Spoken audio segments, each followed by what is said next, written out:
sakhuluma nje lelo point nje lelo lokuthi sicela amanzi ingane zaquleka esikoleni cha uqinisile lapho kulelo point lelo ngoba inkinga ukuthi njobe ngekho nje amanzi esikoleni asikwazi nokufunda kahle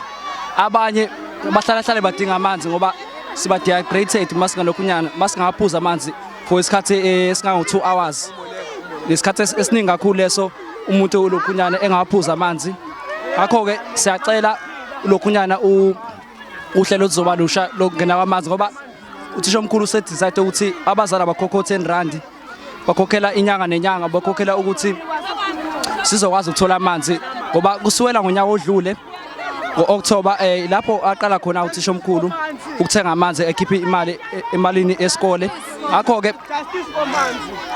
usekhathele uthisha omkhulu ukukhipha imali ekhiphela ukuthenga amali kodwa ukhona umasipala kuthiwa kodwa amanzi a-free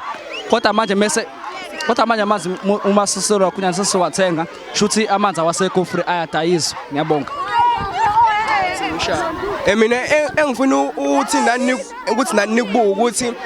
ungangena kanjani etoilet elingaflashiwe for 5 days noma inyanga lelo toilet it's obvious liyanuka lelo toilet shuthi thina sogcina sesichama ngaphandle abanye futhi kumele ukuthi beyibambe yabo kanti thola ukuthi ukhishwa isisu uzowenza njani ke lapho ke mina lokho engifuna nikubuke yabo into kanjalo ukudla ngeke kuphekwe shuthi lapha ezikoleni ngeke size sidle mengekho amanzi ile honto mina engiyibukayo